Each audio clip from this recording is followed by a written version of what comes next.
I have the honor and privilege of speaking with one man who knows African football in and out.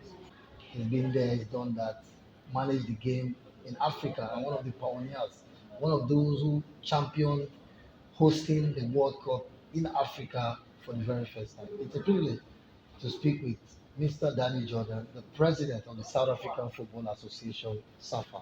It's a great honor to have you, sir. No, thank you very much. It's wonderful to talk to you. Um, Looking at the Nigerian team, we have a goalkeeper who plays in South Africa, Stanley Onwabali. Yeah, Is this a testament to the strength of the South African Premier League? yeah. I think he's done extremely well, and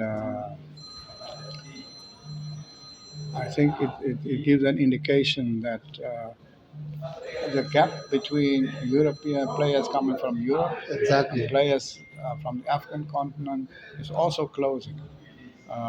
We did not have. We only had two players who are overseas based Yes. and not with big clubs. The rest of our players were just from Yes. local And they clubs. did very well against Nigeria with players all over the world.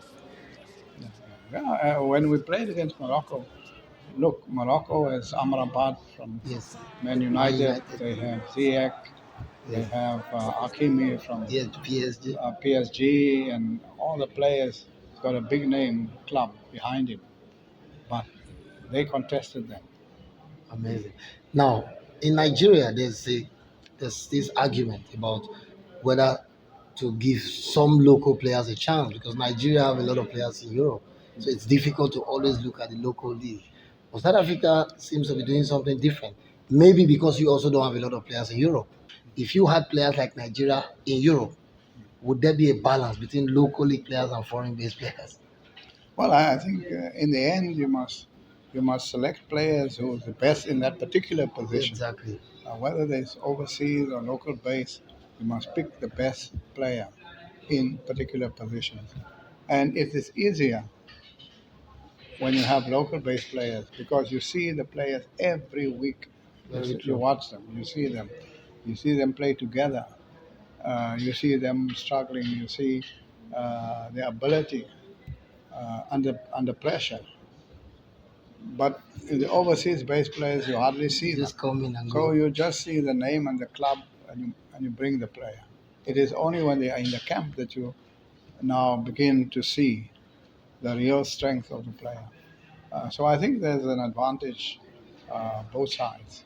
Okay. There's an advantage if you pay to take local players because they have intense monitoring over those players, a clear understanding of their mental ability, their physical ability, and the ability to play and face difficult situations, which you don't have With the foreign-based players. when they are foreign based.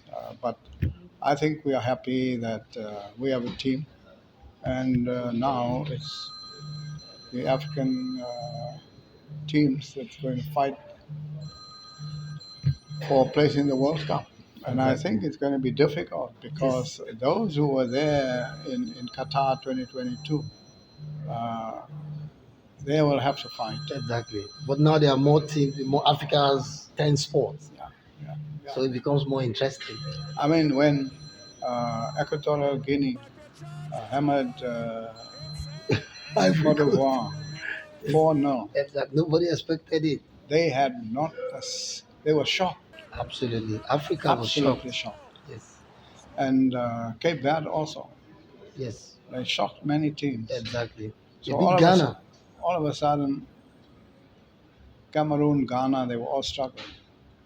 And those are the teams that you normally accept they go through. Exactly.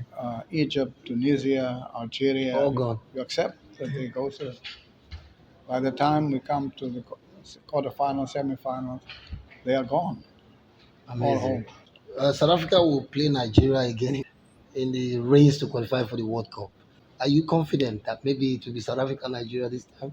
You can't say it's either South Africa or Nigeria because look what happened.